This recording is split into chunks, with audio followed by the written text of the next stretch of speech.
Hi everybody, so today's look is a really fun jungle green cut crease with a little bit of glitter. I love cut creases, but I do have to say that it is not my favorite look, hence why I tend to get pretty blendy with it. This is actually a pretty good look on people who don't have much of a crease because you kind of get to create one. And it's also a very good look on people who don't have a lot of folds in their crease or have more eyelid than crease. And I'm using some really fun colors, some mascara, some eyeliner that I love, and just having some fun with it. I'll see you guys in the next video. Thank you very much for watching. Let me know what you might be interested in seeing in the comments below, whether it is an instructional review tutorial, tips, or anything. Oh, I know people want to do like a Q&A on piercings. So if you guys have any questions, I really can't formulate a Q&A on my own. Be sure to put those in the bottom bar. P.S. questions about personal piercings, don't have them. They will not be answered. I have no thoughts on them. I don't care if people have them or not. So I'll see you guys in the next video. Thank you for watching. To get started on today's look, I've already applied my eye cream, which is the Sibu Beauty C Buckthorn H Defying Eye Cream. Hopefully I sound loud enough, and I've worked a lot of days in a row, so my voice is kind of going. So I'll insert music, and sometimes I won't be talking if need be. I'm going to be taking the Gabriel eye primer in the shade Neutral. I put that all the way up my lid, on my lid, and up my brow bone, basically. I'm going to start drawing a little bit of a cut crease and a wing using the Inglot number 43 Soft Precision. I wish they had color names, but I heard the pricing stays lower because they don't, so it is what it is. We're going to be doing a darker hand in the outer corner and then kind of lightening it up as we get through.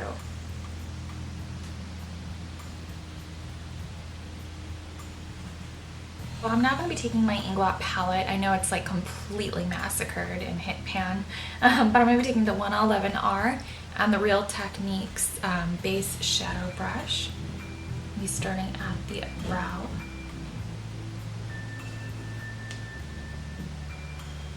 And blending it down a little ways. Now I'm going to be taking 112R on that same brush. I'm going to be taking the lightest shade.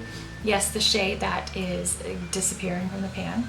And we're just going to start going through the crease.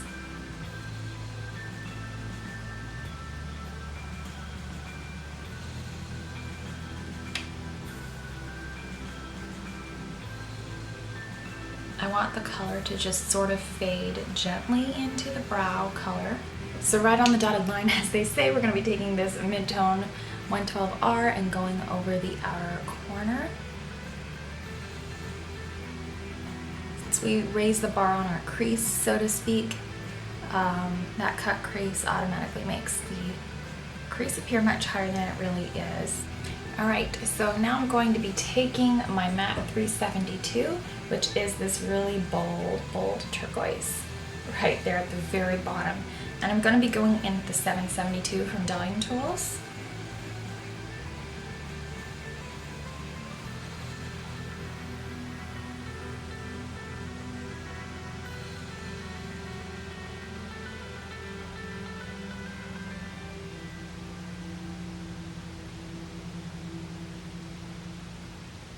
Now taking a little bit of 414, which is this limey green pearl, and I am packing it on with the same brush. Reason being because I really want these two very different finishes and very different colors to really become one into the same look. Number 504, which is this pretty jungly green. I'm going to be blending this into the outer corner to subtly deepen it. Subtly. I'm going to be taking this very vivid bright blue, and it's number 371, and I'm going to go through the outer corner. Well, not quite the outer corner, because we already put the dark green there. I'm now going to be taking the Lit Clearly Liquid Glitter Base, and it's just a really amazing glitter base. Everything sticks to this stuff. I don't really recommend anything else, to be honest. Like, this is the one I like. But I also adore Jody, and she's actually my friend on Facebook. Not the only reason I would recommend this, trust me. If I didn't like the product, I wouldn't say either way. I'm going to be taking the Mary Jane Solid Size number 2. This is a lit glitter and it is a fabulous green. You can see that. So I just let the glitter glue dry for a second. In real time, you were able to kind of see what I did there. And just place this. I'm now going to be taking 403 by Inglot, which is that very vivid lemony yellow. Yes, that looks messed up. I dropped it once and I pressed it back together.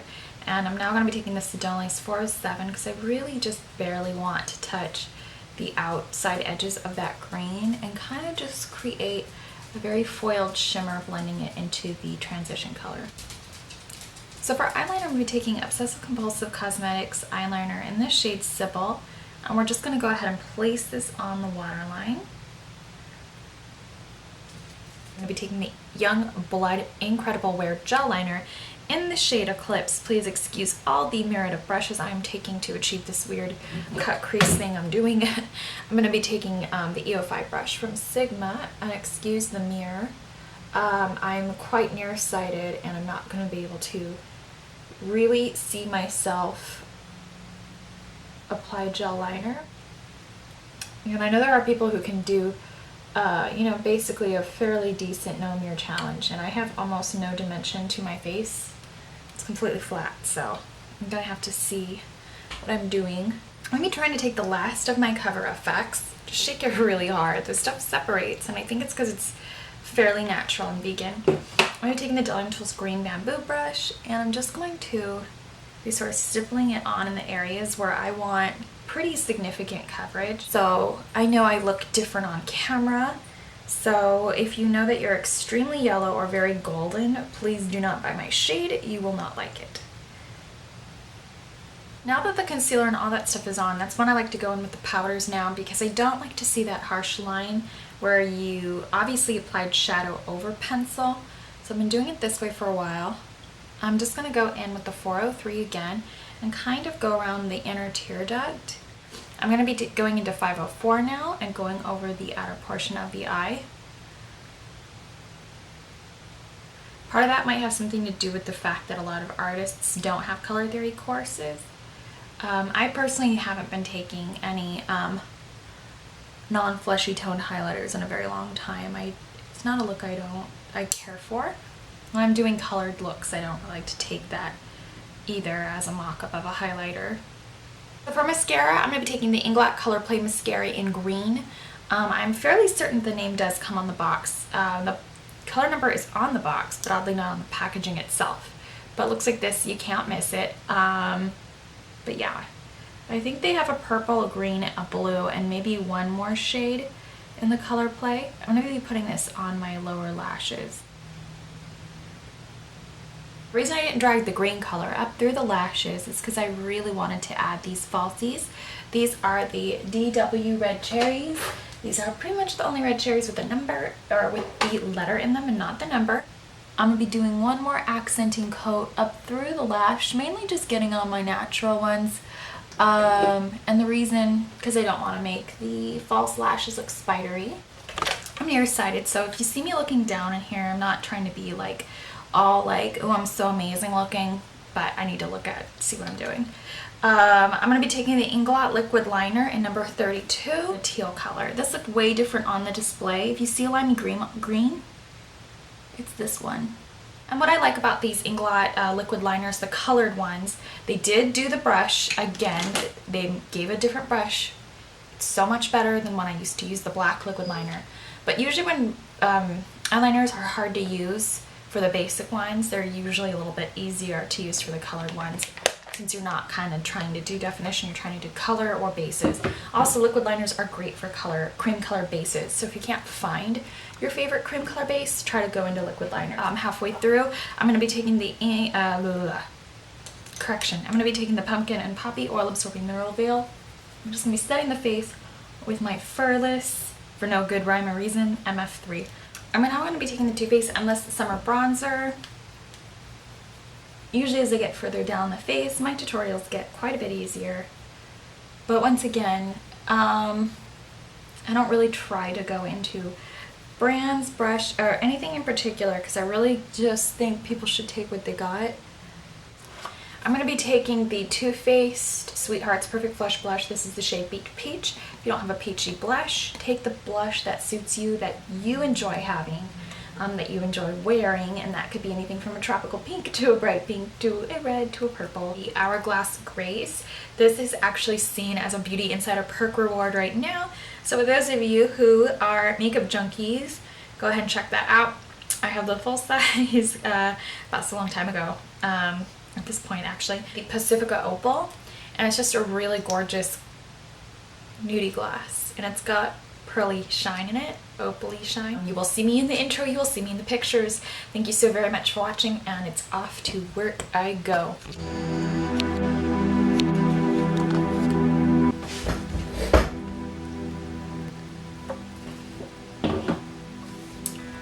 Hi everybody, so today's look is a really fun anything.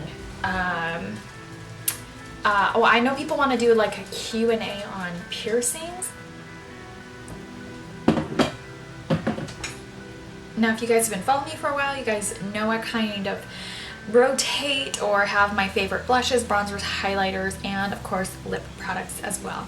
So like I said, it gets easier as we go down the face. I'm going to be taking the Hourglass Grace. For gloss, I'm going to be taking the Pacifica Opal. And yeah, gloss should just be kind of sheer, not too sticky. It's kind of a nice topper, hydrator, all that good jazz. Very much so, and they did send me a brush set. But the shipping and handling on some brushes are really kind of expensive. And I don't want to dissuade people from doing what they can to save animals. Okay, so basically I took all the gel liner and I wrapped it around the outer edges of the lashes. Some people don't feel that they want or care for the definition, they just want the color. And that's obviously going to give you a very kind of natural girl next door look. Being a pig in the makeup world. When it comes to anything cover effects, concealer just is not necessary.